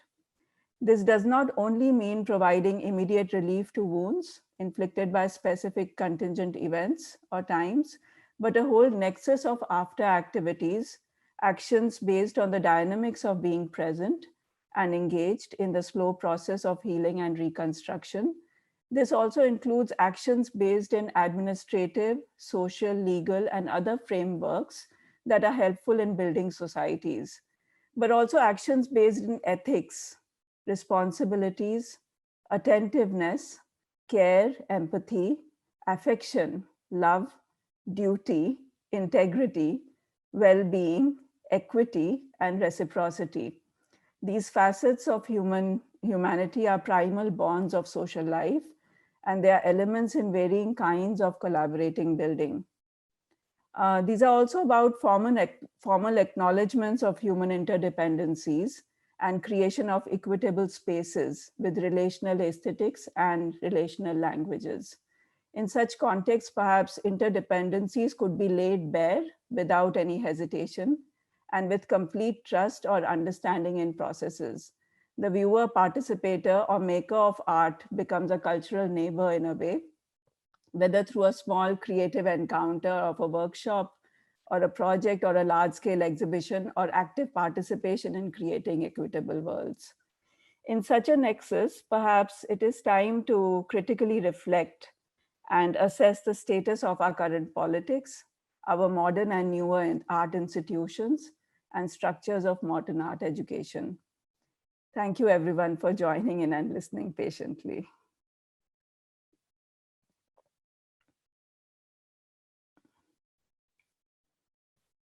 Thank you, Rakhi. It's very much an artist's view of issues that are, in fact, within the political realm. You begin with the large frame of public space and the public sphere, in fact, which is even a more formulated concept, and public space as as requiring a degree of ethics in order for it to become truly interactive and truly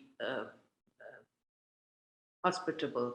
And you end in with precisely, you make a big arc of this, and you end with directly addressing the question of ethics and care. So the ethics that belongs in the bigger frame and generality of the public sphere or the public space, and the problematic that exists there becomes then very minutely focused on what an artist might do and how she might think about the questions of ethics and care, and what you called cultural neighborliness, or the cultural neighbors, which are interrelational, which are dependent, and which then become means by which the layered aspect of the public sphere is annotated, is questioned, is redefined at every time. The idea of the public sphere is both very important and very contested. Mm-hmm. And you have actually then layered it so that we can begin to start from a very personal and a very subjective understanding of the ethics of positioning oneself in the public sphere, and leaving, as it were, the discursive aspect to build from that that particularized relationship to it, and that you should be interested in its institutional forms and its political forms is, of course, part of your engagement. But yes, for most artists to even reckon with this issue would be precisely from this question of ethics and care. Mm-hmm.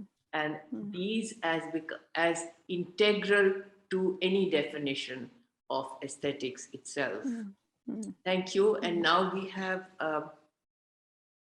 have 20 minutes if we remain within the declared time, and we have more time if we allow ourselves to transgress that. We have a number of our audience very much still there, so we will play it by ear and see how our discussion proceeds. May I first suggest that the speakers themselves address each other if they have either comments or questions or extensions to the arguments that have been made. I have to apologize on behalf of Syeda, who had to leave at 8 o'clock, and Sabih, who is probably there but not feeling well at all, and who has bravely addressed you in a very precise way, but may not be now available for engagement at the level of dialogue. But in any case, we are several of us here, and may I suggest that in a sense we return to Vasudha, and if she has some things to say in relation to what has been said about her book, and her the sphere of imagination which she has brought to this through this book to us and to the institution of art itself within India and elsewhere. So maybe you have some things to say. Yeah, I would just like to make some opening remarks so that people can, then begin to respond. And what I have found particularly valuable is the fact that Rakhi has introduced us to the writings of James Thompson and his ideas on the aesthetics of care, because I think that is something that can be overlapped with several concepts that we are engaged with, including community, the public, and there was a similar kind of a resonance in something that Sonal said about witness as opposed to witness, which is really about not standing outside of the frame, but actually entering it and being part of it and being just one fragment among the many elements that are in dynamic motion within that frame, and to be able to recover the space and the agency to contribute to kind of a positive outcome. So, and also I think coming back to the aesthetics of care, I think it's all the more important because, it sort of allows us to place something which might otherwise be relegated to the area of sentiment, with all its negative connotations. We are able to now create a kind of like a discursive framework around it. And it is something which is very vital to the revival of humanity, I think, which we know the condition of humanity at this point in time. So, I think that is a very important point. And I think this aesthetics of care is something which manifests in different ways at different times. It also manifests as forms of art. It actually qualifies certain projects. It actually formulates them in a way that, in very specific ways, which are not predictable, or prescriptive. So that is a very important thought, I think. So I would like, the others to kind of comment and to build upon this particular idea, perhaps, or any other. Yeah.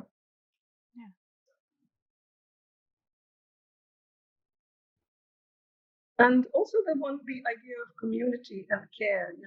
It's once the aesthetics of care, or even the notion of care, is embedded, within one's consciousness, the public is always with you, even when you are physically isolated, and because one begins to realize that everything one does impacts the public sphere, and therefore a great deal of care has to be exercised in communication in whatever form it occurs, interpersonal or with groups of people, or administrative, or within institutions. So it sort of redefines the notion of community. It redefines the notion of the public, because the public is actually there inside. It doesn't mean that you have to be with, groups of people or actively participating in action of different kinds. It's just embedded within you. Sonal, would you like to come in and make any comment in relation to what Vasudha said just now, particularly her mentioning the aspect of care, taking on from Rakhi, but also then personalizing it in the way she functions as an artist. and its wider ramifications, both in terms of public and institutions and the political realm. Would you like? Thank you. I was struck in listening to this conversation by what Geeta articulated as a tension between relay and rupture, and the historical frameworks that we, in which we might view Vasudha's practice. I thought Rakhi came closest maybe to articulating what's new. I think Geeta maybe in her remarks somewhere in the middle, because I do think that writing is a form of action, painting is a form of action, that feels familiar, even if there is a difference in our current moment. I was struck by what Rakhi said about the loss of a public, and at the same time, the emergence or proliferation of public spaces that are more controlled and managed. And is that one index or mark of the new? What are the conditions in which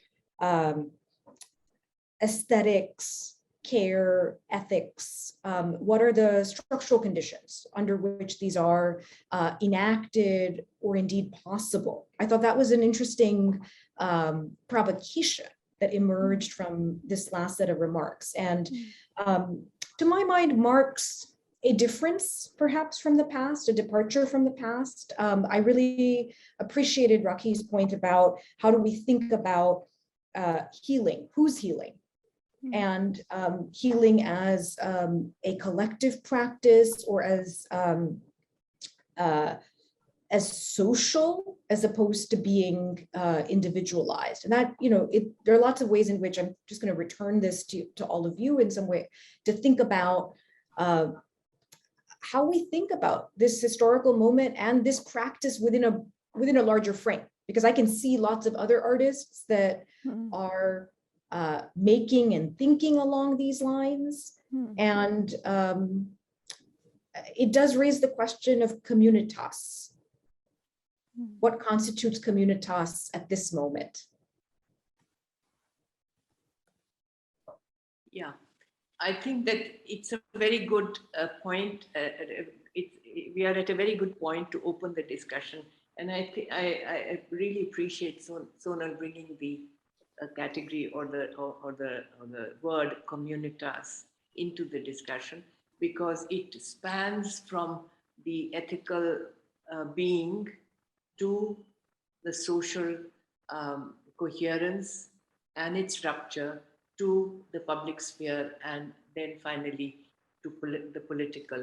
So in one sense, it expands both ways. And I think that is a very useful framework to discuss further with the audience, where we have some very fine thinkers, artist thinkers. And I'd invite now the questions that have already been posed. There are several in the chat box, which Latika will present. She will have to be selective because there is now relative lack of time. And we will go on as long as people are interested to stay, of course. I just wanted to point to a name that I see in the box, which is Timothy Hyman, very familiar with the Baroda school, very invested in it, very passionately invested, and a provocateur within the Baroda milieu. And he might want to say something in relation to what Sabih said, but also in relationship to many of the questions which are very close to his heart, from compassion to madness. But anyway, that is when it comes, but others who want to ask. No questions yet, but I will read out some of the comments. Katie Ravindran and Sneha Raghavan congratulate you, Vasudha. And Shahid Jamal congratulates you for being an honest artist and an unproclaimed activist, he says. Tonmoy Bhattacharya has a substantial comment to make, and he finds Syeda ji's intervention very significant. And he says, what if what one chooses to highlight is a strategy often employed by artists and other commentators to express their politics? I think it was an artistic intervention foremost. Also, by making the public personal, the intervention convinces us about the importance of this particular publication. And of course, several of our audience members have expressed their eagerness to read it. This Tanmoy's question or comment, not question, is I think very generative, and maybe either Vasudha or Rakhi might want to take it up, because he's actually got very much to the heart of the what shall I say, the dilemmas that Vasudha is so honest to pose to herself and to us. The indecisions, the prevarications, and the decisions alongside. And I think Tanmay has got some of that in his short formulation. Mm-hmm. Could you just read that out again, Latika?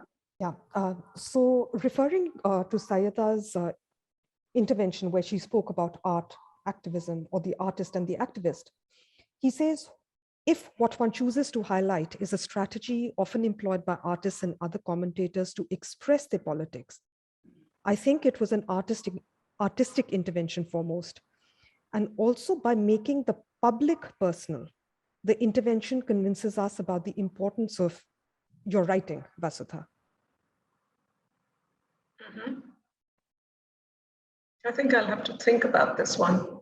And perhaps Rakhi, or I don't know, is Sabih still there? No, I think Sabih's had to leave. And he's referring to Sayyida's, the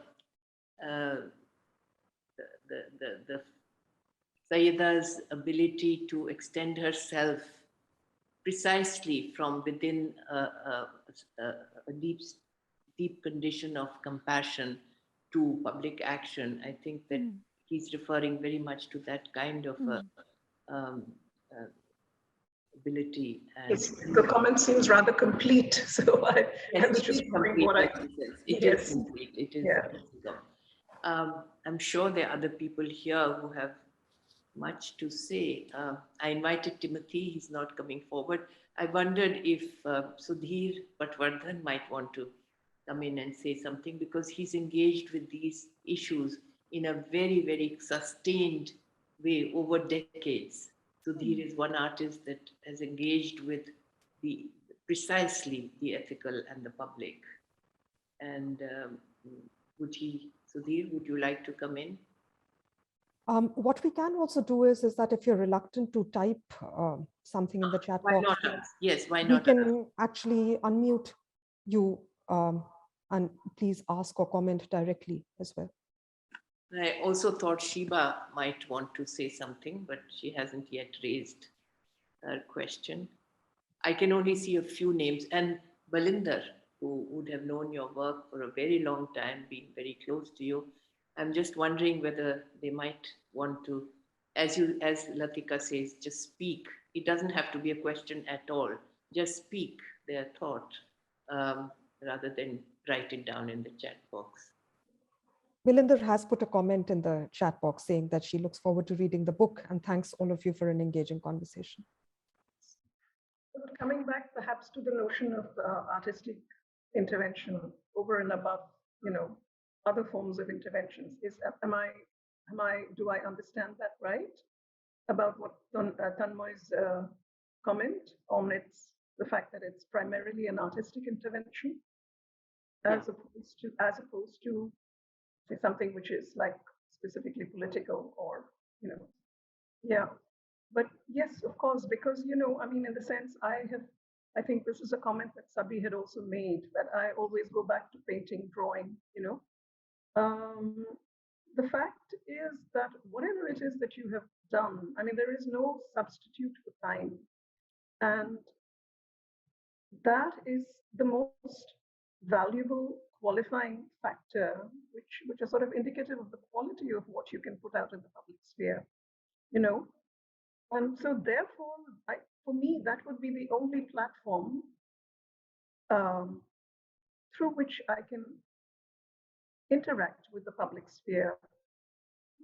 And so basically, I think it comes back to this notion of, again, skill. sort of redefining the notion of skill.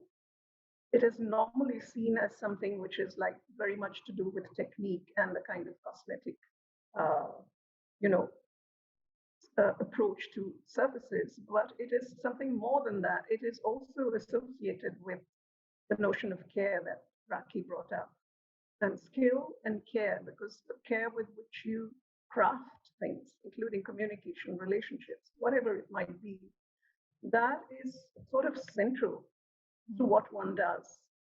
And I think it has a very special affect, you know.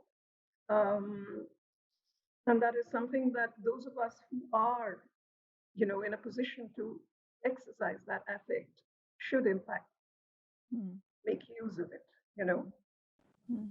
I think this is a very beautifully spoken set of ideas, Vasudha.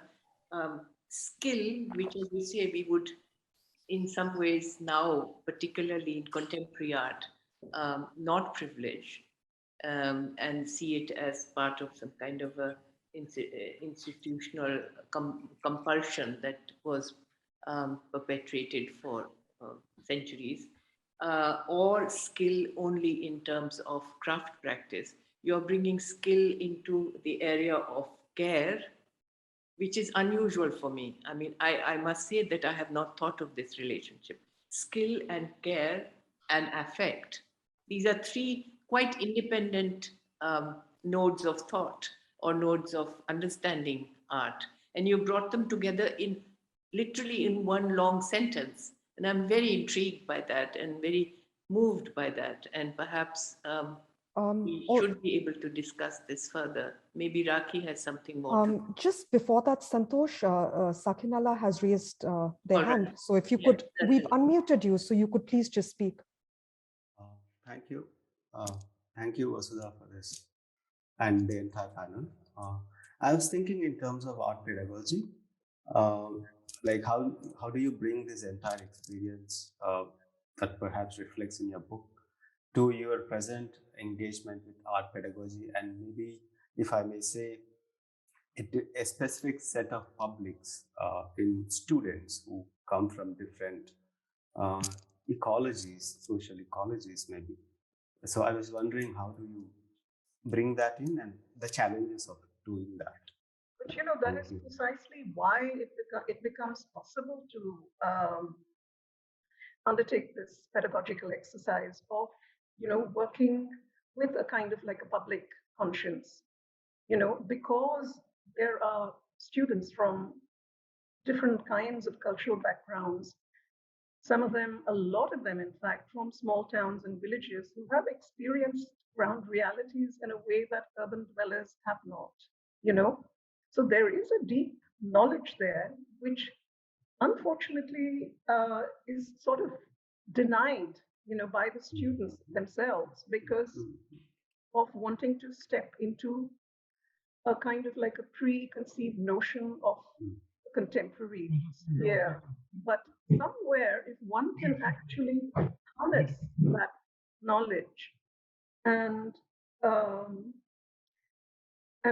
kind of make it clear that that is where the future lies, and that actually is the cutting edge, as a matter of fact, you know, to be able to understand, especially when I talk about land, you know, and land as knowledge, and sort of uncovering layers of histories, erasures, you know, eco-facts, artifacts, and so on, you begin to understand ways of actually looking at your own past from wherever you might come from, you know. That becomes a kind of a methodology with which you investigate yourself and your background. And I mean, I think that can yield a lot of results. Also, like building a kind of a pedagogical approach based on what I have written. It's something that I have also sort of mentioned in my talk, which is that, you know, it's a, you know, a kind of like public conscience is something that needs to be embedded in each and every interaction that we kind of undertake as human beings. I mean, including as students. Now, for instance, we are used to seeing the enemy as something that lives I mean, that is outside of ourselves, outside of our immediate circle, or outside of our institution, or outside of our state, or outside of our nation. But actually, I mean, the need to kind of look critically at oneself and realize that it's all embedded within. Violence is embedded within as much as without, and to be able to recognize that, to recognize one's own limitations and failings, to be able to look critically at it, and for instance, when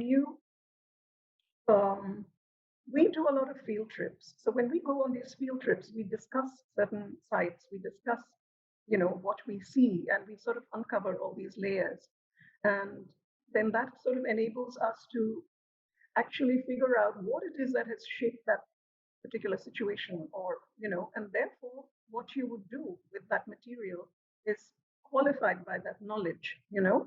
That is one way that I approach pedagogy, as a matter of fact. So and one also tries to make students aware of the fact that they need to examine their own interactions amongst each other, amongst their friends, like maybe within the department, within the university, and see if there are seeds of what they are resisting right there within. Yeah, it's a bit complex, but one attempts to do that.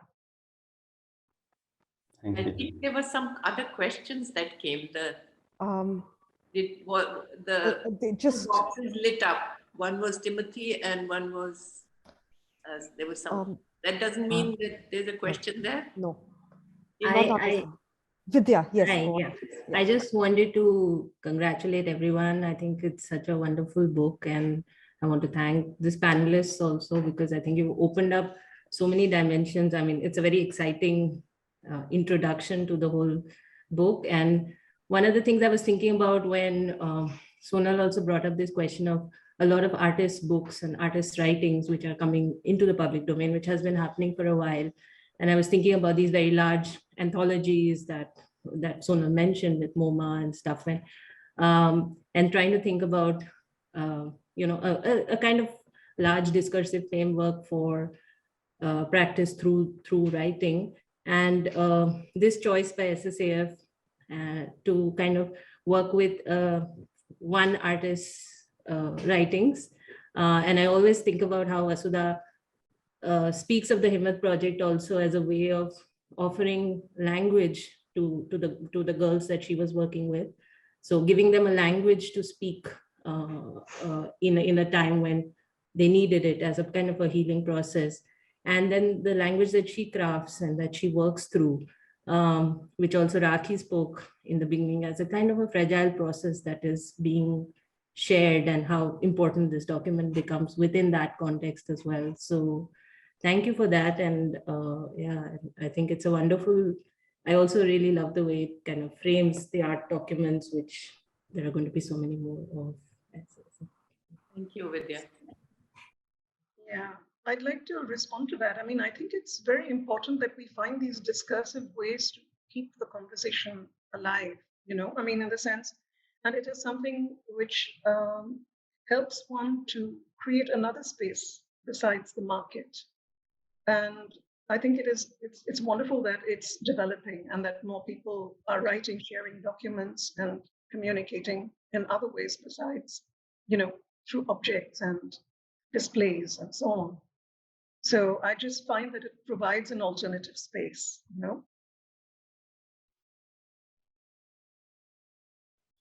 Yeah, I might just add from what Vidya said, that there is great value in big compilations like what MoMA does with what they call primary documents. And that is an anthology. It's an anthology of primary documents of great importance, because it historicizes this at the large, on the large stage. That historicizes writing as a means of dealing with art and the world within the framework of an anthology. Similarly, the Whitechapel books, which I've used for many years, are extremely useful in giving one entry points, windows for the longer and more complicated discursive fields to which one may enter at different points in one's life. But the art documents, we want to actually be very focal, and not just, it may not always be only one artist, but the idea is to have the nature of a monograph in it. It may not always be a monograph, but it should have the quality of a monograph, so that there is a focal point from which one will then at later points and other occasions extrapolate. But the attention that one must pay to the artist and the document, or to the writer and the document, or to a set of issues and the document, would need to be focal. And that was our intention in starting this series. No other questions or comments? And any round with the speakers?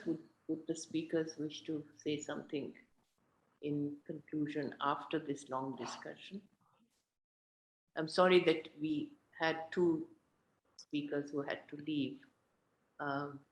Syeda would have been very important to see this in the framework in which she works, which continues to be dedicated in the way that none of us actually are in that place, and she is in a different place, which we all honor. And then Sabih, who was able to bring cross currents into a particular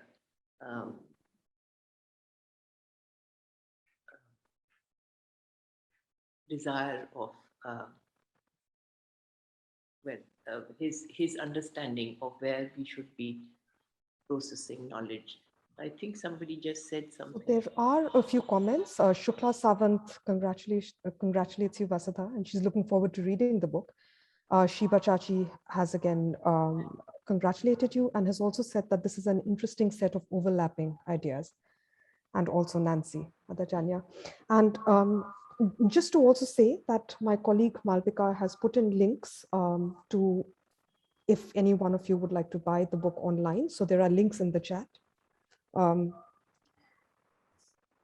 perhaps if there are no more questions, Geeta? We can wind up, Latika. So like to, I'll hand over to my colleague Gayatri Uppal. Good evening, everyone. By way of introduction, I'm Gayatri Uppal, Associate Director Grants at SSAF. On behalf of SSAF, I would like to thank all our panelists and the chair for agreeing to be part of this engaging discussion. Thank you, Vasudha Thozhur, Saida Hameed, Geeta Kapur, Sonal Khullar, Rakhi Peshwani, and Sabih Ahmed.